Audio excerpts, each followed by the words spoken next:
Welcome to the channel text for sure. গতদিনকে একটি ভিডিওতে আমি বলেছিলাম যে কিভাবে ভালো নম্বর পেতে গেলে পরে লিখতে হবে। তো কতগুলি ধারাবাহিক পদ্ধতি ওখানে বলা ছিল, কতগুলি ট্রিক বলা ছিল, যেগুলি অ্যাপ্লাই করলে পরে স্টেপ বাই স্টেপ একটা উত্তর যথেষ্ট মজবুত হয় এবং অনেক বেশি আপ টু ডেট হয়। তার মধ্যে দুটি পয়েন্ট ছিল, যে দুটি পয়েন্ট খুব গুরুত্বপূর্ণ। একটি হচ্ছে ক্রিটিক, যেটা রেফারেন্স হিসাবে আমি ব্যবহার করতে পারি, আরেকটি হচ্ছে ক্রিটিক্যাল থিওরি। থিওরির যে পার্টটা, সেই পার্টটা অনেক ক্ষেত্রেই অনেকে ইগনোর করে থাকে, যেহেতু ওটা শক্ত, তুলনামূলক ব্যবহার করবার জায়গা পাওয়া যায় না। কিন্তু একটা কথা সত্যি, যদি আমরা ওটাকে ব্যবহার করি তো আমাদের নাম্বারের ক্ষেত্রটা কিন্তু অনেক বেশি প্রশস্ত হবে এবং অনেক বেশি আপ টু ডেট হবে। তাছাড়াও যেহেতু এটা সাহিত্যর মধ্যে আমি যদি মজবুত করতে চাই আমার লেখা বা আমার বোধ, এটাকে যদি মজবুত করতে চাই, তাহলে ক্রিটিক্যাল থিওরির যে গুরুত্বপূর্ণ ভূমিকা সেটা অনস্বীকার্য। তো আজ যে পার্টটা নিয়ে আমরা কাজ করব সেটা হচ্ছে কার্নিভাল বা কার্নিভালেস্ক, মিখাইল বাখতিনের একটি থিওরিটিক্যাল কনসেপ্ট। যে কনসেপ্টটিকে আমরা ভালো করে বুঝবো এবং বোঝার চেষ্টা করব যে এটাকে কিভাবে আমরা আমাদের উত্তরের ক্ষেত্রে কাজে লাগাতে পারি। তো এখানে আমরা দেখতে পাচ্ছি মিখাইল বাখতিনের একটি ছবি আমি সাঁটিয়ে রেখেছি এখানে, যদি বাখতিনকে চেনবার সুবিধা হয় পরবর্তীকালে।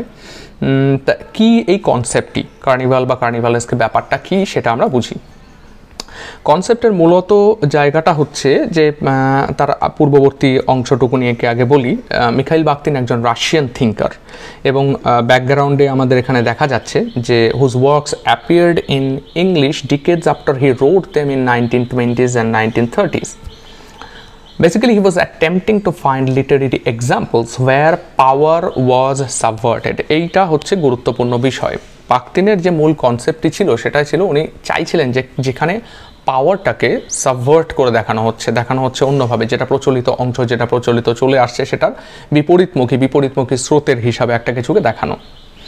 সুতরাং তিনি কি করেছিলেন, he outlined the concept of the carnival via reading of the works of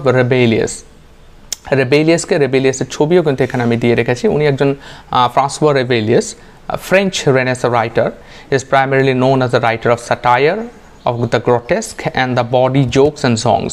বোঝাই যাচ্ছে যে তার লেখার মধ্যে স্যাটায়ার পাওয়া যাচ্ছে, বডি জোকস পাওয়া যাচ্ছে, এবং এগুলো সবগুলোই কার্নিভালের একটা আইটেম হিসাবে বিবেচিত হতে পারে। তো এই যে কনসেপ্টটি সূত্রপাত আমরা দেখতে পাচ্ছি যে বাখতিন কোথা থেকে তার আইডিয়াটাকে নিয়েছেন। এবার কার্নিভাল কি হচ্ছে, the carnival was the laughter, the bodily, the parody, the ugly, the grotesque and so-called low cultural representation। অর্থাৎ যেটা শুধুমাত্র যে লো কালচারের রিপ্রেজেন্টেশনটাই কার্নিভাল বা কার্নিভালেস্ক হবে তার কোনো মানে নেই। আপসাইড ডাউন যে সিস্টেম, সেই সিস্টেমটাকেই কার্নিভালের মধ্যে দেখানো হয়। The laughter was not sanction by the government or the institution. খুব স্বাভাবিক ব্যাপার, যেখানে হাই সিরিয়াসনেস ডিম্যান্ড করে, যেখানে হাই সিরিয়াসনেস আমাদের দরকার, সেখানে কখনোই কিন্তু লাফটার স্যাংশনড হয় না অথরিটির দ্বারা। এইবার এই যে লাফটার বলো বা কার্নিভালের যে মেটেরিয়াল বলো, সেটা হচ্ছে it resist such control, therefore politically subversive. এবং এই যে এটা রেজিস্ট করে সেই কন্ট্রোলটা, যে পলিটিক্যাল একটা ব্যাপার, ধরো যেখানে খুব জোর করে কিছু একটা চাপিয়ে দেওয়ার চেষ্টা করা হচ্ছে যে এইটা এরকমভাবেই হবে, এটা যখন রেজিস্ট্যান্সের জায়গায় চলে আসে, কার্নিভাল কিন্তু সেই জায়গাটা তৈরি করে। কিভাবে করে সেটা আমরা আসছি। Bodily functions are the part of the carnival because they do not find expressions in official cultures. এটা না বোঝবার কোনো জায়গা নেই। বডিলি ফাংশনস বলতে আমাদের যে বডির যে জায়গাগুলি, যেভাবে আমরা নিজেদেরকে রিপ্রেজেন্ট করি, সেই জায়গাগুলি কিন্তু এক্সপ্রেশন পায় না। অফিসিয়াল কালচারের মধ্যে কিন্তু কোনো এক্সপ্রেশন সেখানে পাওয়া যায় না। তার ফলে কি হচ্ছে, ক্লাউনিং as not a part of the official culture is a key element in the carnival. So clowning এর ব্যাপারটা কি, যে ক্লাউন সেটা যে গ্রটেস্ক বডি, গ্রটেস্ক ফিগার, এবং এটা অনেকটা যদি আমরা ডার্ক নাইট সিরিজের, ক্রিস্টোফার নোলানের যে cinema Batman begins, the dark night rises, তার যে ডার্ক নাইট সিরিজের সেকেন্ড পার্টটা, যে কারণের জন্য জোকারের ভূমিকা অভিনয় করে তিনি অস্কার পর্যন্ত পেয়েছিলেন, তো তাকে যদি দেখা যায় তো সেই বডিলি কালচারটাকে কিন্তু তিনি ভালোভাবে দেখাচ্ছেন, যেটা সাবভার্সিভ। এবং তার একটা ডায়ালগ, যে বিখ্যাত ডায়ালগ হচ্ছে ওয়াই সো সিরিয়াস, সেই জায়গা থেকে কিন্তু কার্নিভালের একটা দারুণ ব্যাখ্যা আমরা দিতে পারি। The carnival is the ultimate other, তার মানে কি হচ্ছে, যেটা তথাকথিত প্রথা অনুযায়ী যেটা ফিক্সড, যেটা চিরাচরিত হয়ে আসছে, সেটার বিপরীতমুখী কোনো একটা কিছু দেখতে পাচ্ছি আমরা, যেটা হায়ারার্কিক্যাল অর্ডারে পর হয়ে আসছে, সেটার উল্টো পথে হাঁটছে কিছু একটা, সেই জন্য বলা হচ্ছে দ্য আলটিমেট আদার। এটা ওর সাথে সম্পর্কযুক্ত নয়। ইট এসকেপস ক্লাসিফিকেশন, থিওরাইজেশন অ্যান্ড কন্ট্রোল। স্বাভাবিকভাবে একে ক্লাসিফাই করা যাচ্ছে না, যে আমরা ক্লাসিফাই করে দিই না যে এটা এই, এটা ওই, সেটা সেই। থিওরাইজেশন, এটাকে কোনো কনসেপ্টের মধ্যে নিয়ে চলে আসি, এবং কন্ট্রোল, মানে যেহেতু থিওরাইজ করতে পারি, যেহেতু ক্লাসিফাই করতে পারি, সেই জন্য ওটা আমাদের কন্ট্রোলের মধ্যে থাকে, যে এরা এই শ্রেণীর, ওরা ওই শ্রেণীর, বা এটা এই জিনিস, এটা ওই জিনিস। এই কন্ট্রোল বা ক্লাসিফিকেশন বা থিওরাইজেশনের কিন্তু ধার কার্নিভাল ধারে না। তার ফলটা কি দাঁড়াচ্ছে? The carnival is a useful mode of discussing popular or mass culture, because Bakhtin is basically speaking of the need to subvert and interrogate established or institutional authorities over meaning. Established বা institutional authority কি করে? Set of rules তৈরি করে, এবং সেই guideline অনুযায়ী আমাদেরকে মেনে চলতে হয় সব কিছু, সেই গাইডলাইন অনুযায়ী আমাদেরকে কাজ করতে হয়। এবং বাখতিন এখানটায় কি করতে চেয়েছিলেন? উনি মূলত বলতে চাইছিলেন যে এই যে the need to subvert and interrogate established or institutional authority. তিনি সাবভার্ট করতে চাইছিলেন, যে জিনিসটাকে অন্যভাবে রিপ্রেজেন্ট করতে চাইছিলেন, এবং ইন্টারোগেট করতে চাইছিলেন। কোয়েশ্চেন করতে পারি না, তো কোয়েশ্চেন করতে পারি না, এর উদাহরণ আমরা খুব সুন্দরভাবে দেখতে পারবো যখন উদাহরণ সেকশনে আমরা যাব, যে আমরা কোনো ট্র্যাডিশনাল বিলিফকে কিন্তু কোয়েশ্চেন করতে পারি না।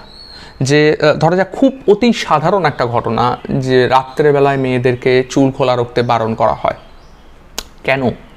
কেউ কোয়েশ্চেন করতে পারে না, কারণ এটা চলে আসছে ট্র্যাডিশনাল বিলিফ, এটা থিওরাইজেশন হয়ে গেছে, এটা কন্ট্রোলড, সোসাইটি দ্বারা এটা কন্ট্রোলড হয়। তো এই যে জায়গাগুলো, এইটা হচ্ছে কার্নিভাল। যখন কোনো মেয়েকে আমরা দেখতে পাচ্ছি যে শাখা পলা ছাড়া সে বেরিয়ে আসছে, সিঁদুর পরেনি, আমরা সোসাইটির তরফ থেকে তাকে কিন্তু বারণ করছি যে এটা উচিত নয়, এটা এই নয়, এটা সেই নয়। কেন? Because society has the control over all these aspects. এবং কার্নিভাল সেই জায়গাগুলো থেকে বেরিয়ে চলে আসে, আপসাইড ডাউন একটা কন্ডিশন তৈরি করে, পুরোপুরি রিভার্স একটা কন্ডিশন তৈরি করে, যাকে থিওরাইজ করা সম্ভব নয়।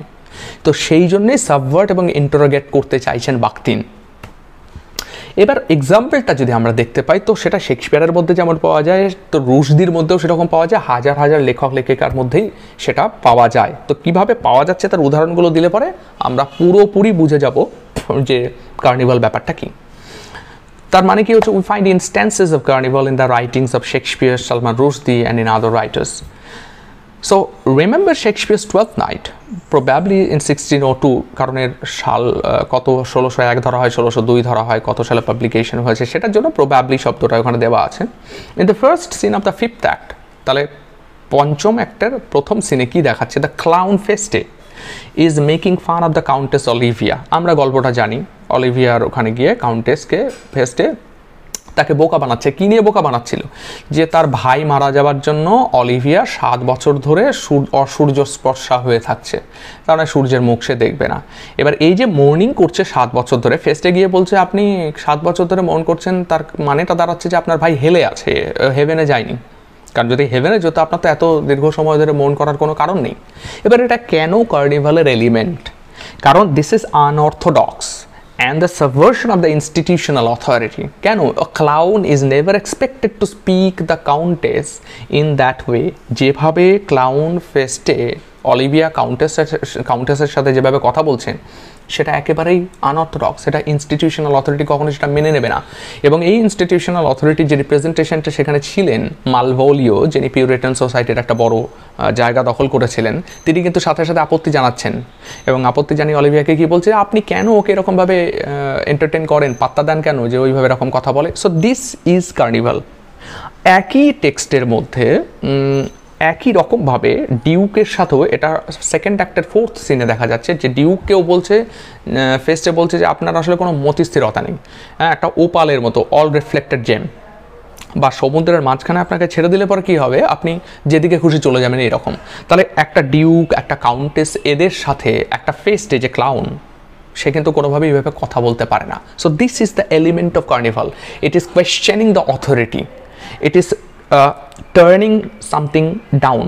So the down, whatever is in the down, it is in the up. সুতরাং আপসাইড ডাউন কন্ডিশনটাই এরকমভাবে হয়। ম্যাকবেথের মধ্যে আছে, শেক্সপিয়ারের ম্যাক্সিমাম টেক্সটের মধ্যে এগুলি রয়েছে। শুধু কাজটা হচ্ছে আমাদেরকে খুঁজে বের করতে হবে। রুশদির মিডনাইটস চিলড্রেন একটা খুবই ভালো এক্সাম্পল, যেটা আমরা জানি অনেকেই। 1981-এ বুকার অফ দ্য বুকার পেয়েছিল যে টেক্সটটি। কি হচ্ছে, সালিম সিনাই যিনি আর কি প্রোটাগনিস্ট এই টেক্সটের, he believes that the Indo Pakistan war of 1965 happened because he imagined it. তিনি কল্পনা করেছিলেন বলে এই 1965 সালে যে ইন্দো পাকিস্তান যুদ্ধটা হয়েছিল সেটা ঘটেছিল। তাহলে এখানে এটা কার্নিভাল এলিমেন্ট কীভাবে? Here Rushdie is reducing a massive event to a single individual's fantasy. This is carnivalesque because it subverts a so-called national event and transforms it into a mundane act of daydreaming and adolescent fantasy. তাহলে বোঝা গেল যে একটা বড় বৃহত্তর ঘটনা, একটা national event, so called national event Indo Pakistan war, Bharat পাকিস্তানের যে যুদ্ধ, এত বড় একটা ঘটনা কিসে নামিয়ে নিয়ে চলে আসছেন উনি? মানডেন অ্যাক্ট অফ ডে ড্রিমিং, যে একজন স্বপ্ন দেখছে, দিবা স্বপ্ন দেখছে, তার দিবা স্বপ্নের মাধ্যমে সেটা নামিয়ে নিয়ে চলে এসছেন। বড় ঘটনাকে তিনি সাবভার্সন দেখানো হচ্ছে যে একটা ছোট্ট অতি তুচ্ছ ঘটনার মধ্যে নামিয়ে নিয়ে এসে চলে আসা হলো। একই রকমভাবে এগুলো দেখা যায় অ্যাঞ্জেলিকো, যেখানে রেপ শব্দটাকে, দ্য ন্যাক যে ড্রামাটার মধ্যে, দ্য ন্যাকের মধ্যে রেপ শব্দটাকে একটা মিয়ার সাউন্ডে পরিণত করে দেয়। এত বড় একটা কঠিন শব্দ রেপ, সেটা PPEEEE সাউন্ডে পরিণত করে দিচ্ছেন। তাহলে তার অস্তিত্বই সংকটে ফেলে দিচ্ছেন। This is the carnival, this is the carnivalesque. ফলে এই রুশদির ক্ষেত্রেও কিন্তু এটা সমানভাবে প্রযোজ্য, যে কীভাবে একটা বড় ঘটনাকে একটা তুচ্ছ ঘটনায় পরিণত করে দিচ্ছে, অ্যাডোলেসেন্ট ফ্যান্টাসিতে নিয়ে চলে আসা হচ্ছে। নেক্সট এক্সাম্পল যেটা, সেটা হচ্ছে মার্গারেট অ্যাটউডের দুটি নভেলের। বা মার্গারেট অ্যাটউডেল কি হচ্ছে, অনেক জানি আমরা, কানাডিয়ান অথর, নভেলিস্ট। তিনি কি করছেন, তার ম্যারিয়ান ম্যাকালপিন বলে একজন হিরোইন তৈরি করছেন, দেখাচ্ছেন এডিবল উম্যান। 1969-এ যে নভেলটি পাবলিশ হয়েছিল, এডিবল উম্যান। তো এখানে কি দেখাচ্ছে, who can't accept the ideal form of the fiancé that society wants of her. এই টেক্সটের মধ্যে her body, the epitome of identity and looks in the consumer society she lives in, is what she takes as the site of the battle for identity.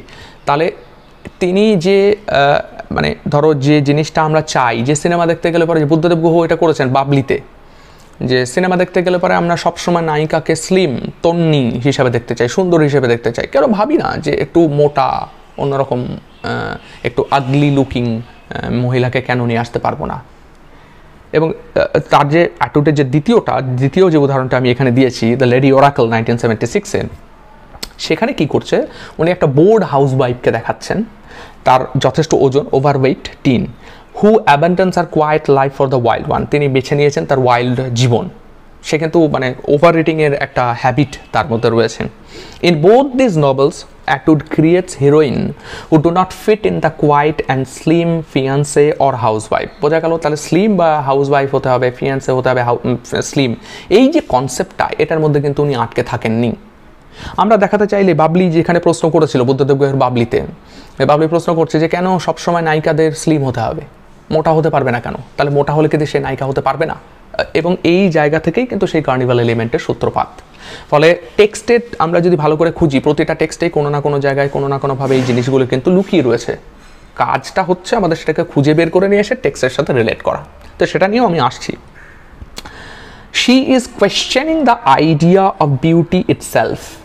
Does slimness alone constitute beauty? Does it matter with the woman who is fat? Atwood poses these questions when our heroine's fat and grotesque bodies inverts the traditional stereotype of the heroine. আমরা তো জানি হিরোইনের stereotyping প্রসেসটা কি। হিরোইনের stereotyping প্রসেসটা হচ্ছে সে slim হবে, সে একদম তন্নি ফিগারের হবে। ফলে যখন এই জায়গাটা এমনভাবে তৈরি হয় যে না তন্নি ফিগারের কাউকেই হিরোইন করতে হবে, কোথায় লেখা আছে? তিনি এই জায়গাটাতেই কোয়েশ্চেনটাকে করছেন। এই যে questioning the authority, subverting the element, যে ট্রেডিশনাল কনসেপ্টটা ছিল সেই ট্রেডিশনাল কনসেপ্টটাকে তিনি সাবভার্ট করে দিচ্ছেন। এইটাই হচ্ছে দ্য এলিমেন্ট অফ কার্নিভাল। এবার আমাদের যেটা কাজ হচ্ছে, কিভাবে আমরা এই কনসেপ্টটাকে টেক্সট বা কোনো একটা আনসারের মধ্যে অ্যাপ্লাই করব, এইটা হচ্ছে আসল কাজ। এবং important for the students as well. প্রথমে আমাদের বুঝতে হবে, first understand the question and keep in your mind to use the idea in your answer. Idea বলতে এই কার্নিভালের আইডিয়াটা।